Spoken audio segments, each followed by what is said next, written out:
Halo semuanya, selamat datang kembali di Tanya Seputar Hukum dan akan saya jelaskan mengenai persiapan apa saja yang paling penting sebelum Anda memutuskan untuk bercerai.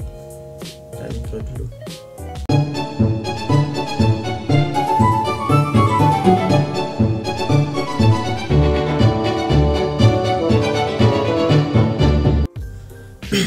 Sebelum Anda memutuskan untuk bercerai, sebelum Anda memutuskan untuk berpisah dengan pasangan kawin Anda yang sah, ini hal-hal yang paling penting ketika belum diselesaikan nanti akan menimbulkan banyak masalah setelah perceraian, masih ada banyak urusan lagi dan menimbulkan permusuhan akhirnya. Jadi menurut saya ini yang perlu dipersiapkan dulu ketika sebelum Anda memutuskan untuk bercerai. Yang pertama yaitu mengenai siapa yang akan menggugat di pengadilan. Oke.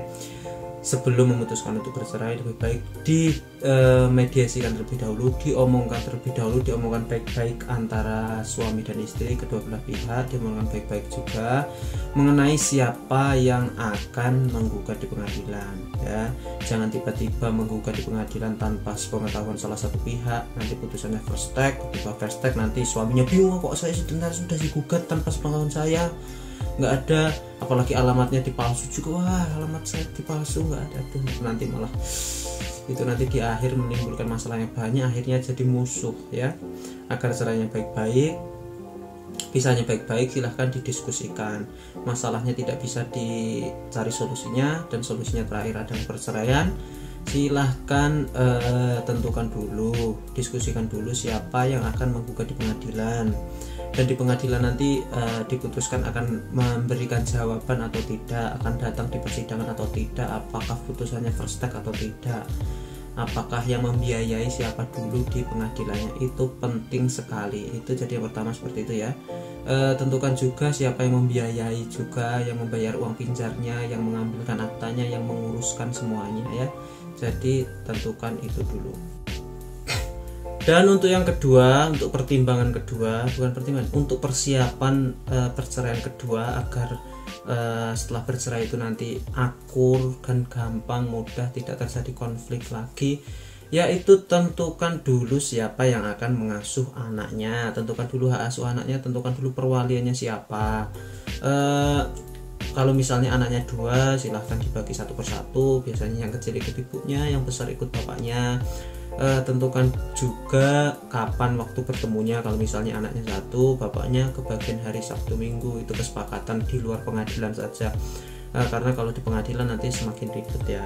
Dan tak lupa juga silahkan tentukan mengenai nafkah anaknya, suaminya sebagai pemberi nafkah silahkan ditentukan berapa nafkah yang harus diberikan kepada anaknya setiap bulannya untuk menafkahi anaknya sampai anaknya dewasa. Itu penting sekali karena ketika sudah terjadi kesepakatan, putusan hakim itu nanti akan lebih mudah dan akan lebih cepat, serta di akhir setelah akta cerai keluar itu nanti juga tidak ada konflik antara keduanya. Jadi tentukan dulu mengenai hak asuh anaknya. Dan yang ketiga, yang terakhir, yaitu bicarakan dulu dengan baik-baik mengenai harta gonogininya. Jadi harta gonogini merupakan harta yang diperoleh secara saat perkawinan, dan saya yakin setiap pernikahan di semuanya ya pasti memiliki yang disebut harta gonogini. Jadi tentukan dulu, diskusikan dulu dengan baik-baik kalau memang yakin dan sudah matang akan bercerai.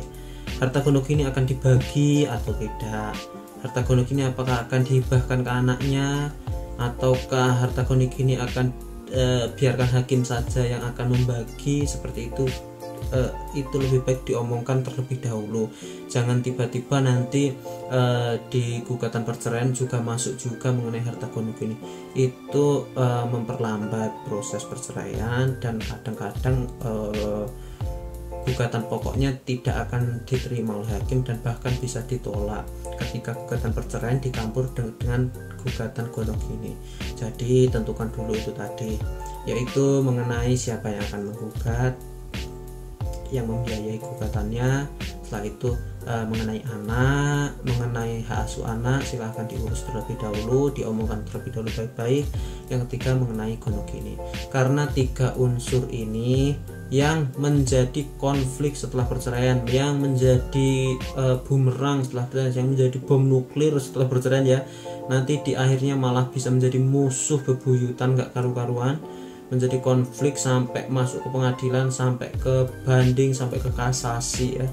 Mengenai harta gonogini bisa sampai PK sampai. Oleh karena itu tentukan 3 dulu tadi persiapan untuk perceraian ketika memang sudah yakin untuk bercerai. Dan untuk yang mau konsultasi hukum atau bertanya silahkan hubungi nomor di depan. Dan seperti biasa saya ucapkan terima kasih dan semoga bermanfaat ya buat kalian yang sedang berkonflik. Terima kasih ya.